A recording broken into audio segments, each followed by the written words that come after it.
Hey friends, I'm bound and determined to finish Holes today, even though it's a little late. I meant to get it earlier, but I've been having major computer issues.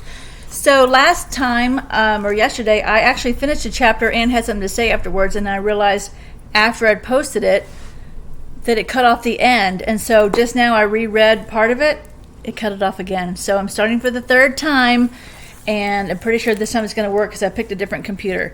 So when it got cut off, Stanley was saying that he knows the sun sets in the west and rises in the east, but he thinks it's more like southeast and southwest, and so that's where we left off. And right now they've been really thirsty, if you remember that. His throat felt as if it was coated with sandpaper. "You're sure you're not thirsty?" he asked. "Not me," said Zero. His voice was dry and raspy. When they did finally take a drink, they agreed to do it at the same time. Zero, who was now carrying the sack, set it down and took out 2 jars, giving one to Stanley. They decided to save the canteen for last, since it couldn't accidentally break. "You know I'm not thirsty," Stanley said as he unscrewed the lid. "I'm just drinking so you will." "Well, I'm just drinking so you will," said Zero. They clinked the jars together, and each, watching the other, poured the water into their stubborn mouths. Zero was the first to spot the Mary Lou, maybe a quarter-mile away and just a little off to the right. They headed for it. It wasn't even noon yet when they reached the boat. They sat against the shady side and rested. "I don't know what happened to my mother," Zero said. "She just left and never came back." Stanley peeled an onion. "She couldn't always take me with her," Zero said. "Sometimes she had things to do by herself." Stanley had the feeling that Zero was explaining things to himself. "She'd tell me to wait in a certain place for her. When I was real little, I had to wait in a small area, like a porch step or a doorway. 'Now don't leave here until I get back,' she'd say. I never liked it when she left. I had a stuffed animal, a little giraffe, and I'd hug it the whole time she was gone. When I got bigger, I was allowed to stay in bigger areas, like stay on this block or don't leave the park. But even then, I still held Jaffe." Isn't that sad? I can't imagine that. Stanley guessed that Jaffe was the name of Zero's giraffe. "And then one day she just didn't come back," Zero said. His voice sounded a little hollow. "I waited for her at Laney Park." "Laney Park?" said Stanley. "I've been there." "You know the playscape?" asked Zero. "Yeah, I played on it." "I waited there more than a month," said Zero. "You know the tunnel you crawl through between the slide and the swinging bridge? That's where I slept." It seems hard to believe that a kid could be abandoned for a whole month and nobody would notice. They ate 4 onions apiece and drank half a jar of water. Stanley stood up and looked around. Everything looked the same in all directions. "Now, when I left camp, I was heading straight toward Big Thumb," he said. "I saw the boat off to the right, so that means we need to turn a little to the left." Zero was lost in thought. "What? Okay," he said. They headed out, and it was Stanley's turn to carry the sack. Sorry. "Some kids had a birthday party," Zero said. "I guess it was about 2 weeks after my mother left. There was a picnic table next to the playscape and balloons were tied to it. The kids looked to be about the same age as me. One girl said hi to me and asked if I wanted to play. I wanted to, but I knew I didn't belong at the party, even though it wasn't their playscape. There was this one mother who kept staring at me like I was some kind of monster. Then later a boy asked me if I wanted a piece of cake, and then that same mother told me, 'Go away!' And she told all the kids to stay away from me, so I never even got the piece of cake. I ran away fast, and I forgot Jaffe." "Well, did you ever find him?" "It?" For a moment, Zero didn't answer. Then he said, "Well, he wasn't real." Stanley thought again about his own parents and how awful it would be for them if they never knew if he was dead or alive. He realized that was what Zero must have felt, not knowing what happened to his own mother. He wondered why Zero never mentioned his father. "Hold on," Zero said, stopping abruptly. "We're going the wrong way." "No, this is right," said Stanley. "You were heading toward Big Thumb when you saw the boat off to your right," said Zero. "That means we should have turned right when we left the boat." "You're sure?" Zero drew a diagram in the dirt. There's a diagram he drew. I don't know if you can see it. Stanley still wasn't sure. "We need to go this way," Zero said, drawing a line on the map and then heading that way himself. Stanley followed. It didn't feel right to him, but Zero seemed sure. Sometime in the middle of the afternoon, a cloud drifted across the sky and blocked out the sun. It was a welcome relief. Once again, Stanley felt that destiny was on his side. Zero stopped and held out his arm to stop Stanley, too. "Listen," Zero whispered. Stanley didn't hear anything. They continued walking very quietly, and Stanley began to make out the faint sounds of Camp Green Lake. I don't think I'd ever want to go there again. They were still too far away to see the camp, but he could hear a blend of indistinct voices. Sorry, this is not the angle I like to sit at, but since I'm using my brand new computer, I have to charge it, so it has to reach the cord. The cord has to reach. As they got closer, he occasionally could hear Mr. Sir's distinctive bark. They walked slowly and quietly, even more aware that sound travels in both directions. They approached a cluster of holes. "Let's wait here until they go in," said Zero. Stanley nodded, and he checked to make sure there was nothing living in it, then climbed down into a hole, and Zero climbed into the one next to him.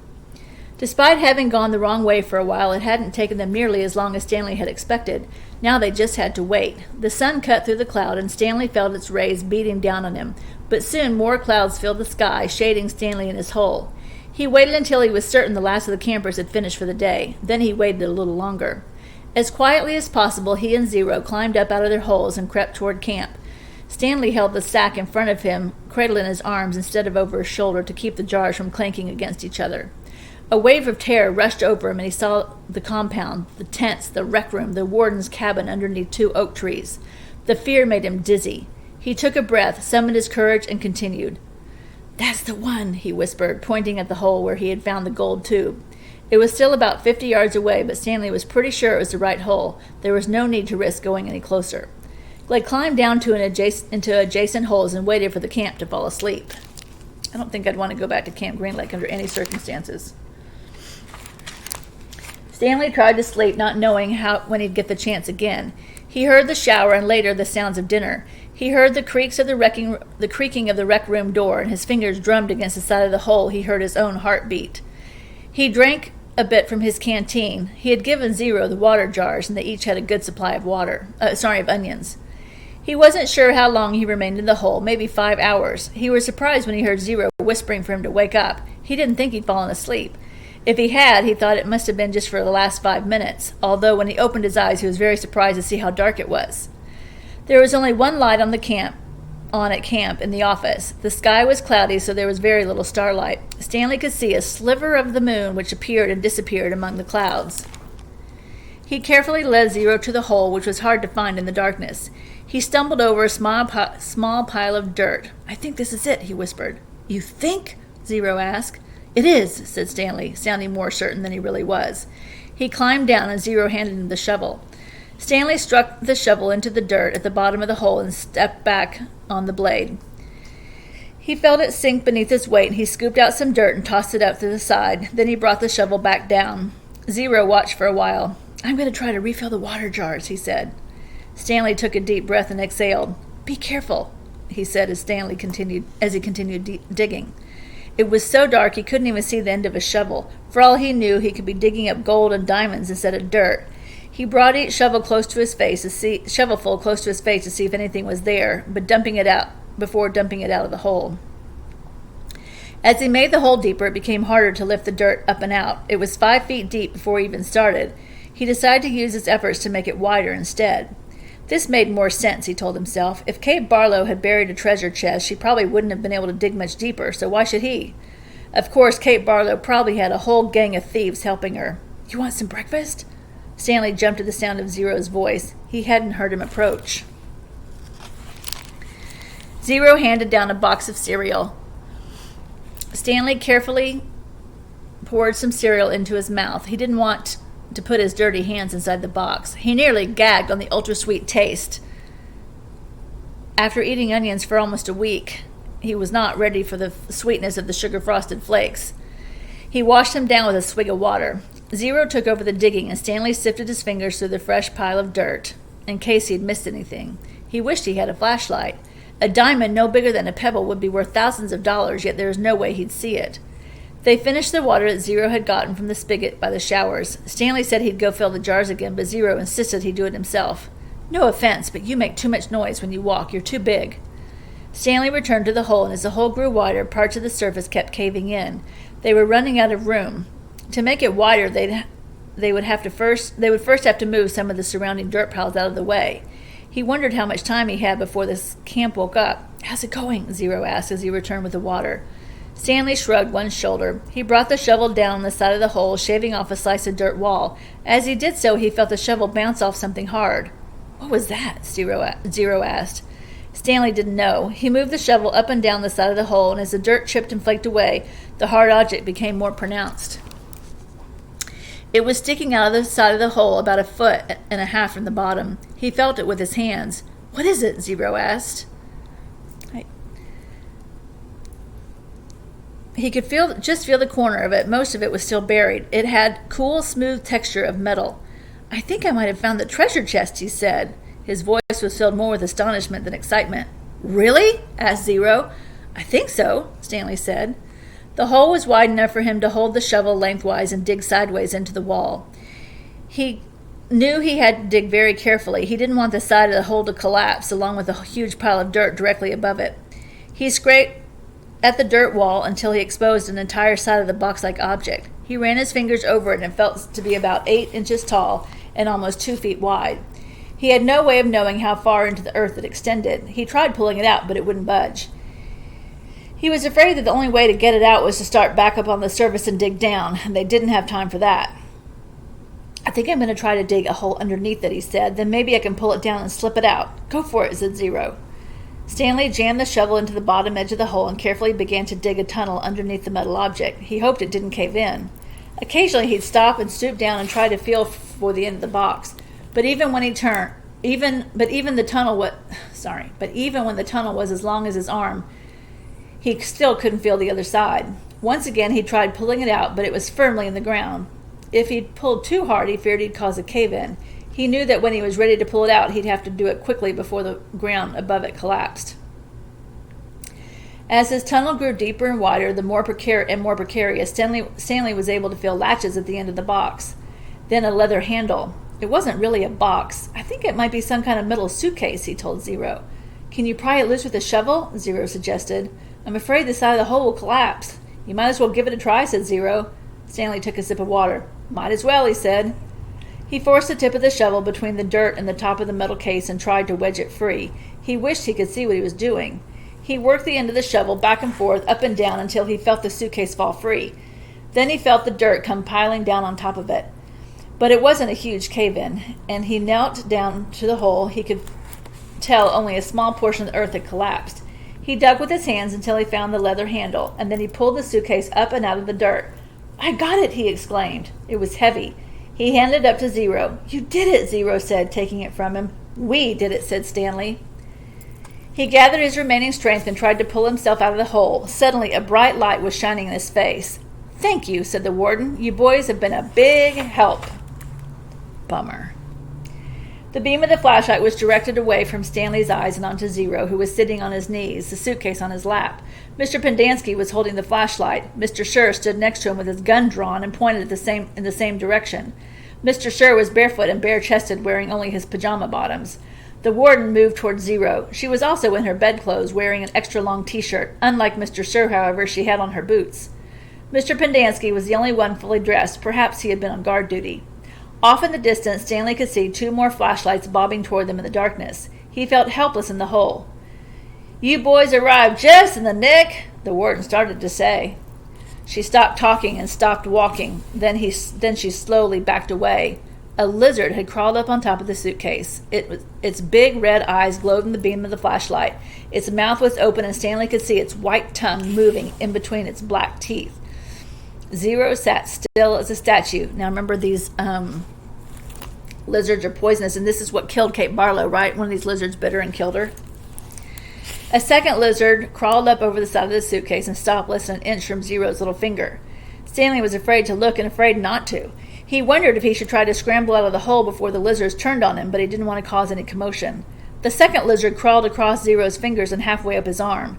It occurred to Stanley that the lizards were probably on the suitcase when he handed it to Zero. "There's another one!" gasped Mr. Pendanski. He shined the flashlight on the box of frosted flakes which lay on its side beside Stanley's hole. A lizard was crawling out of it. The light also illuminated Stanley's hole. He glanced downward and had to force himself to suppress a scream. He was standing in a lizard's nest. He felt the scream explode inside him. He could see 6 lizards. There were 3 on the ground, 2 on his left leg, and 1 on his right sneaker. He tried to remain very still, but something was crawling up the back of his neck. Yikes. 3 other counselors approached the area, and Stanley heard one say, "What's going?" and then whisper, "Oh, my God." "What do we do?" asked Mr. Pendanski. "We wait," said the warden. "It won't be very long." At least we'll have a body to give that woman, said Mr. Pendanski. She's going to ask a lot of questions, said Mr. Sir, and this time she'll have the AG with her. The AG is the Attorney General, and he's basically like the lawyer for the whole state of Texas. Let her ask questions, said the warden, just so long as I have the suitcase. I don't care what happens. Do you know how long? Her voice trailed off, then started up again. When I was little, I'd watch my parents dig holes every weekend and holiday. When I got bigger, I had to dig, too, even on Christmas. So somebody in one of the recordings told me she thought that they thought the warden was the daughter of that guy that liked Kate Barlow and his the girl that had been in Kate Barlow's class, and they had gotten married, and this must be their daughter. I think you're right, whoever said that.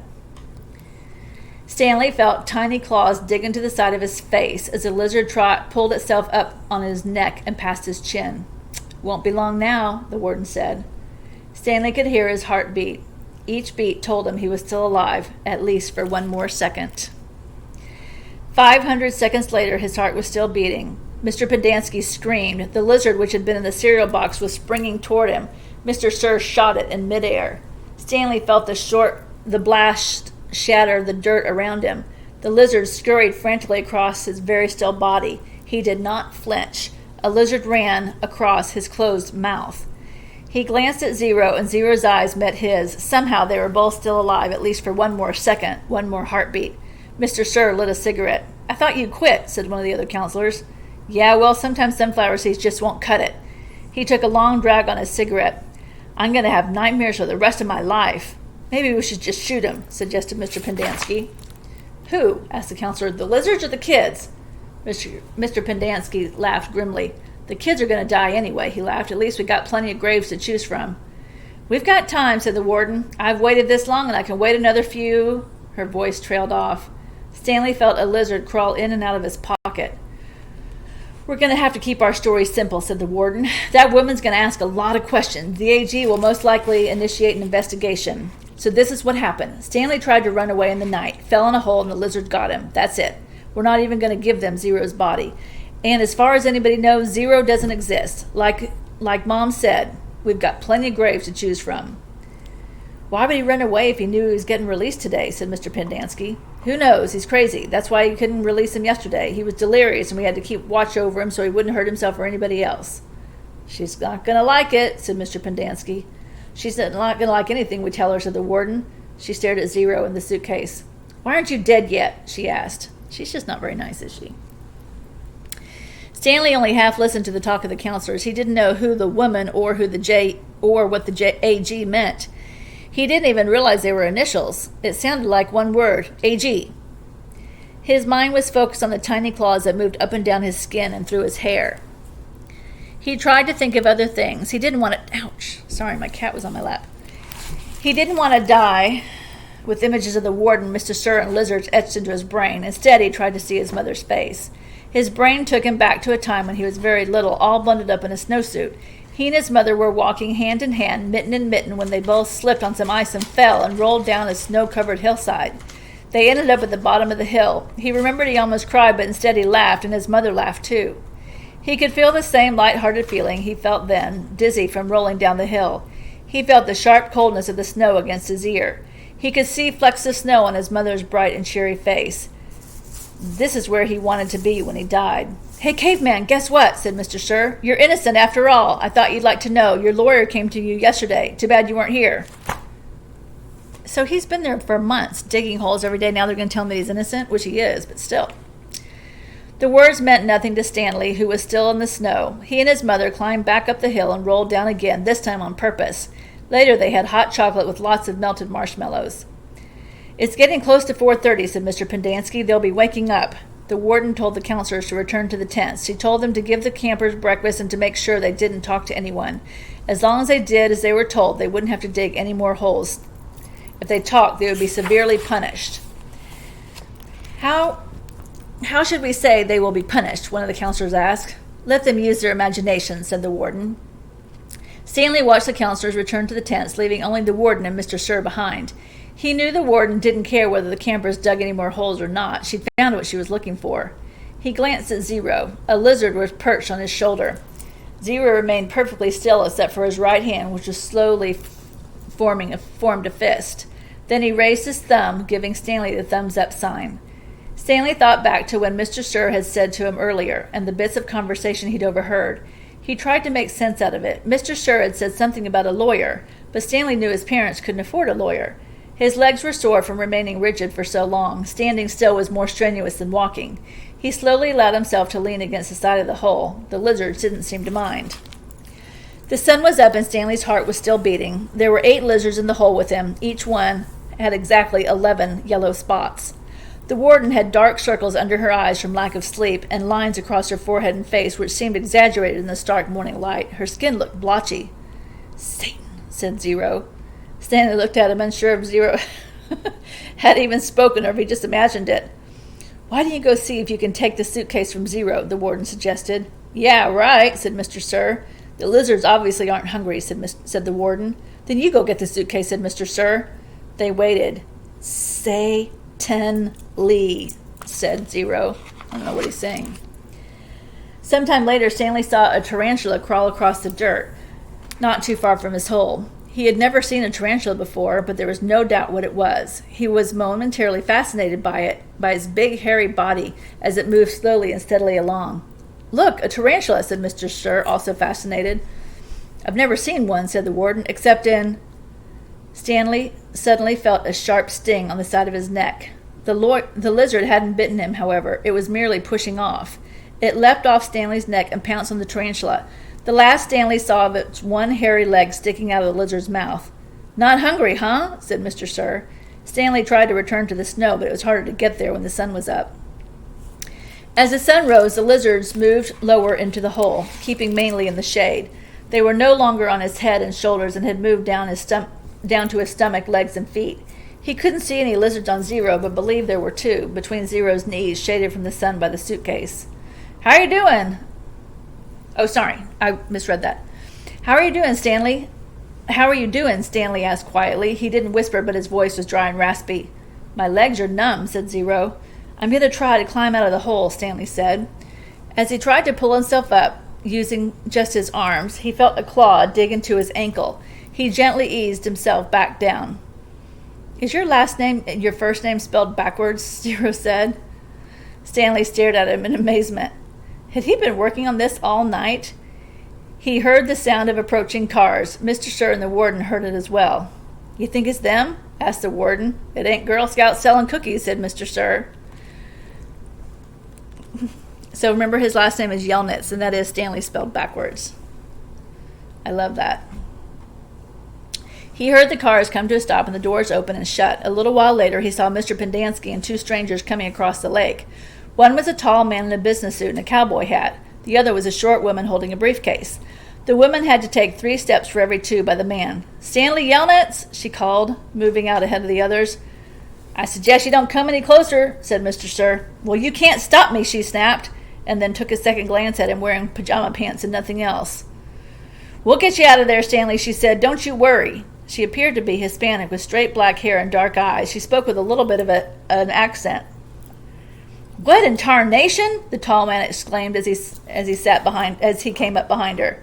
She turned on him. "I'm telling you right now, if any harm comes to him, we will be filing charges not only against Mr. Walker and Camp Green Lake, but the entire state of Texas as well. Child abuse, false imprisonment, torture." The man was more than a head taller than she and was able to look directly over her as he spoke to the warden. "How long have you been in there?" "All night, as you can see by the way we're dressed. They snuck into my cabin while I was asleep and stole my suitcase. I chased after them and they ran out and fell into the lizard's nest. I don't know what they were thinking." "That's not true," Stanley said.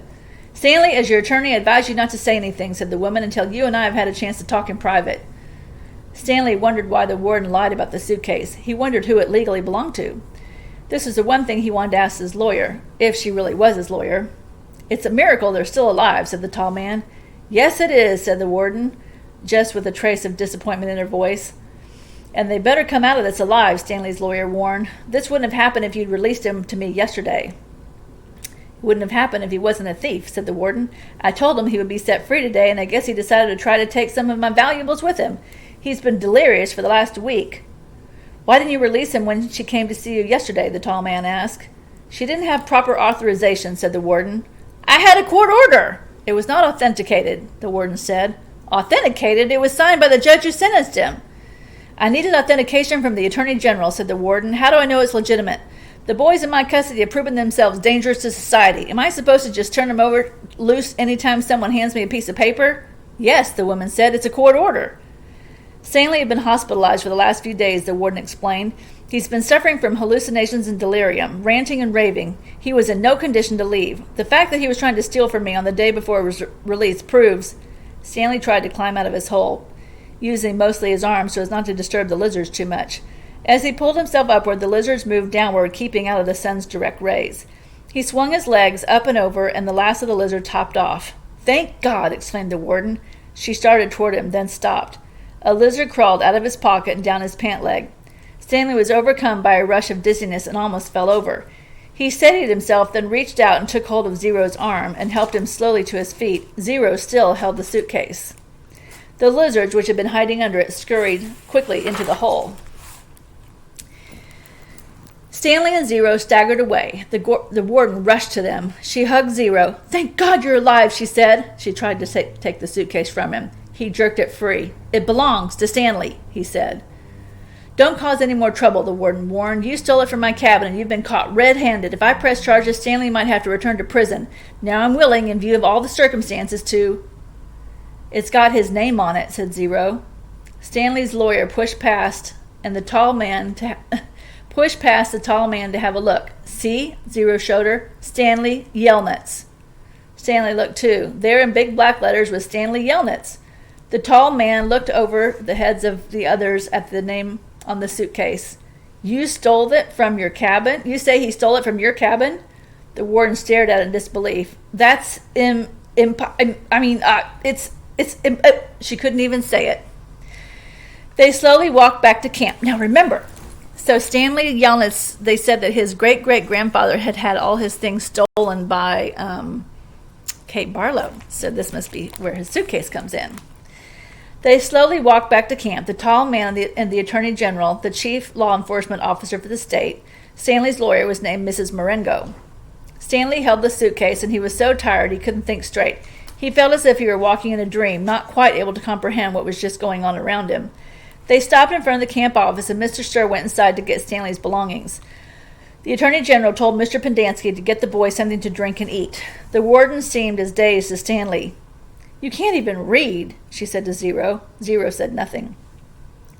Mrs. Marengo put a hand on Stanley's shoulder and told him to hang in there. He would be seeing his parents soon. She was shorter than Stanley, but somehow gave the appearance of being tall. Mr. Pendanski returned with 2 cartons of orange juice and 2 bagels. Stanley drank the juice, but didn't feel like eating anything. Wait, the warden exclaimed. I didn't say they stole the suitcase. It's his suitcase. Obviously, he put my things from my cabin inside it. This isn't what you said earlier, said Mrs. Marengo. What's in the suitcase? The warden asked Stanley. Tell us what's in it, and we'll open it and see. Stanley didn't know what to do. Stanley, as your lawyer, I advise you not to open your suitcase, said Mrs. Marengo. He has to open it, said the warden. I have the right to check the personal property of any of the detainees. How do you know there aren't drugs or weapons in there? He stole a car, too. I've got witnesses. She was nearly hysterical. He is no longer under your jurisdiction, said Stanley's lawyer. He has not been officially released, said the warden. Open the suitcase, Stanley. Do not open it, said Stanley's lawyer. Stanley did nothing. Mr. Sher returned from the office with Stanley's backpack and clothes. The Attorney General handed Miss Marengo a sheet of paper. You're free to go, he said to Stanley. I know you're anxious to get out of here, so you can just keep the orange suitcase as a souvenir. Orange suit as a souvenir, or burn it, whatever you want. Good luck, Stanley. He reached out to shake his hand, but Mrs. Marengo hurried Stanley away. Come on, Stanley, he said. We have a lot to talk about.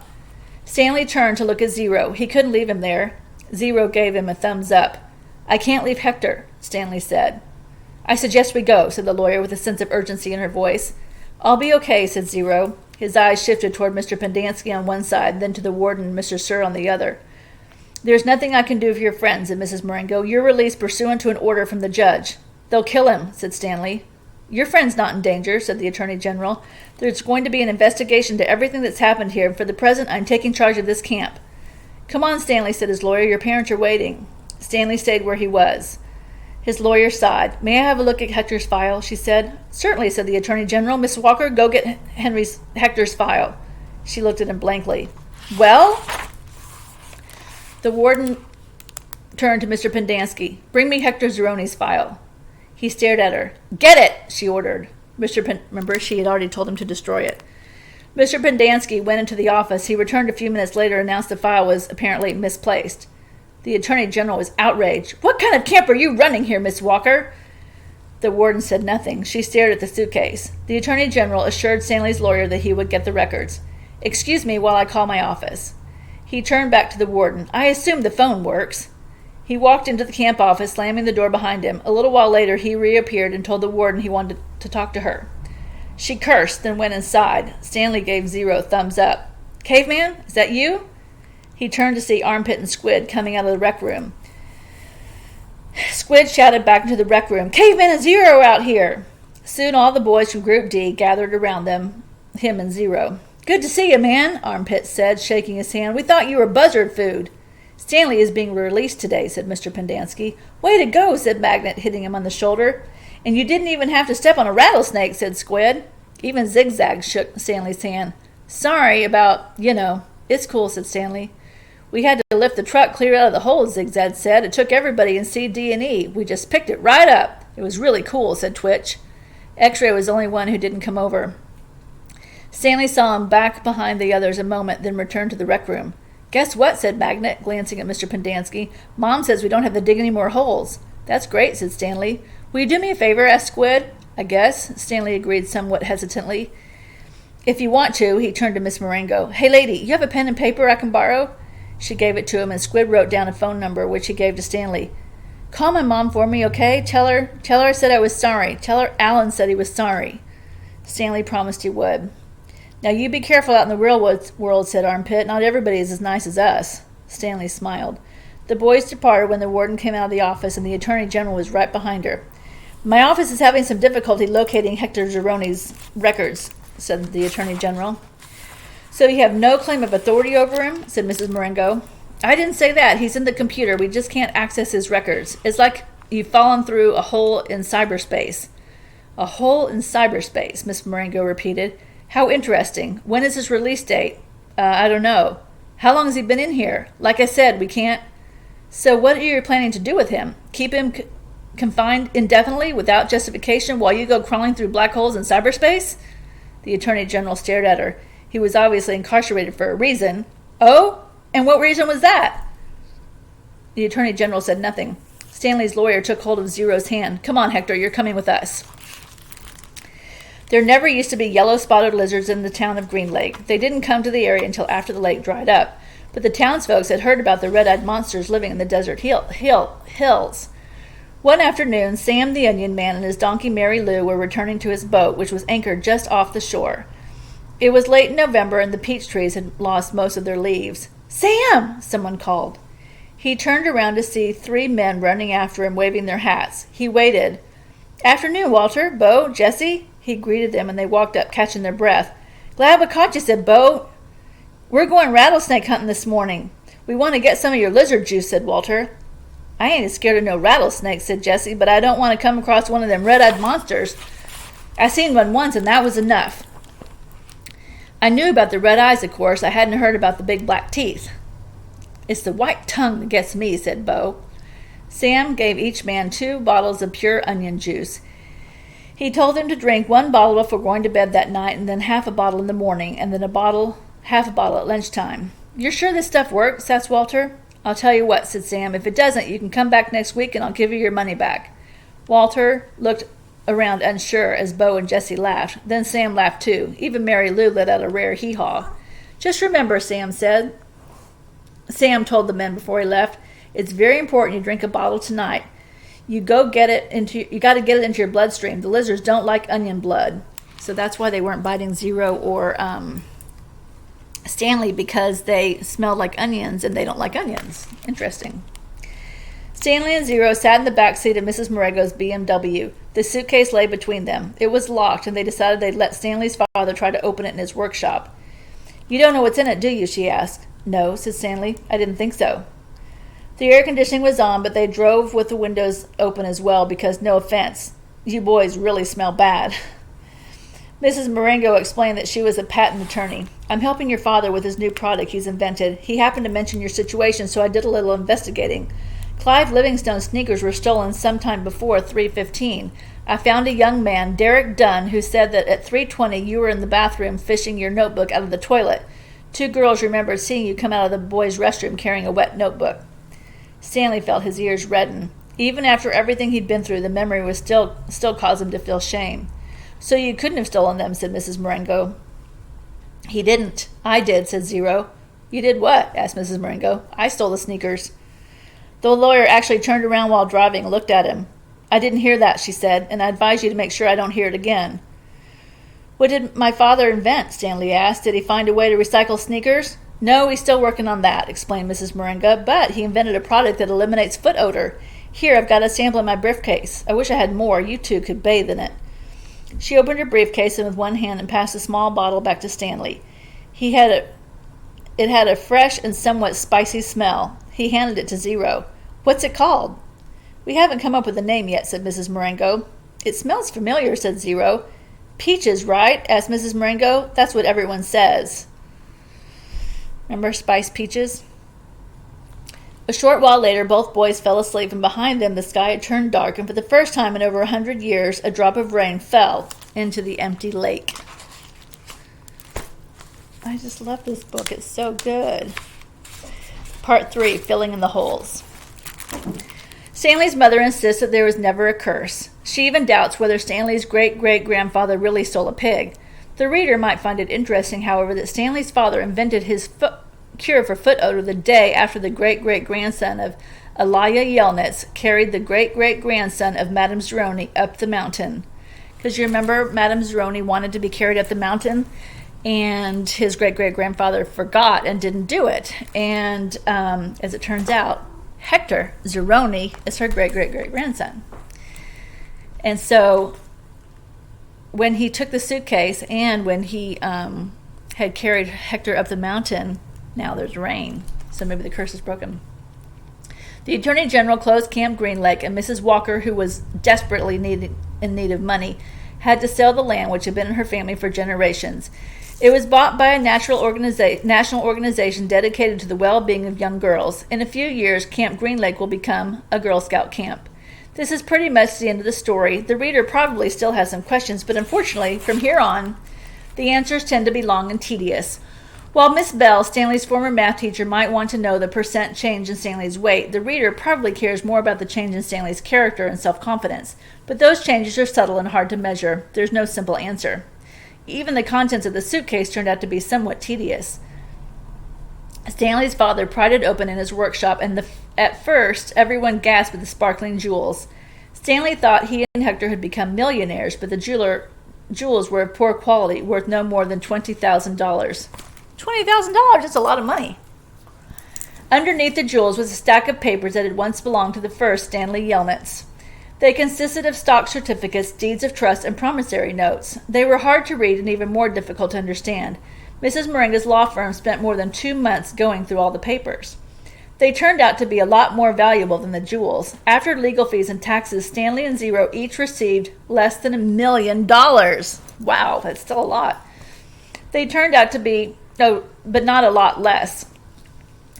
But it was enough for Stanley to buy his family a new house with a lab in the basement and for Hector to hire a team of private investigators. But it would be boring to go through all the tedious details of all the changes in their lives. Instead, the reader will be presented with at least one scene, which took place almost a year and a half after Stanley and Hector left Camp Green Lake. Excuse me. You will have to fill in the holes yourself. There was a small party at the Yelnats' house. Except for Stanley and Hector, everyone there was an adult. All kinds of snacks and drinks were set out on the counter, including caviar, champagne, and the fixings to make ice cream sundaes. The Super Bowl was on television, but nobody was really watching. It should be coming on the next break, said Mrs. Marengo. A timeout was called in the football game, and a commercial came on the screen. Everyone stopped talking and watched. The commercial showed a baseball game. Amid a cloud of dust, Clyde Livingstone slid into home plate as a catcher caught the ball and tried to tag him out. "Safe!" shouted the ump as he signaled with his arms. The people at Stanley's house cheered as if the run really counted. Clyde Livingstone got up, dusted the dirt off his uniform, and he made his way back to the dugout. He spoke to the camera. "Hi, I'm Clyde Livingstone, but everyone around here calls me Sweet Feet." "Way to go, Sweet Feet," said another baseball player, slapping his hand. Besides being on the television screen, Clyde Livingstone was also sitting on the couch next to Stanley. But my feet weren't always sweet, the television Clyde Livingstone said as he sat down on the dugout bench. "They used to smell so bad that nobody would sit near me in the dugout. They really did stink," said the woman sitting on the couch on the other side of Clyde. She held her nose with one hand and fanned the air with the other. Clyde Chester. "Then a teammate told me about sploosh," said the television Clyde.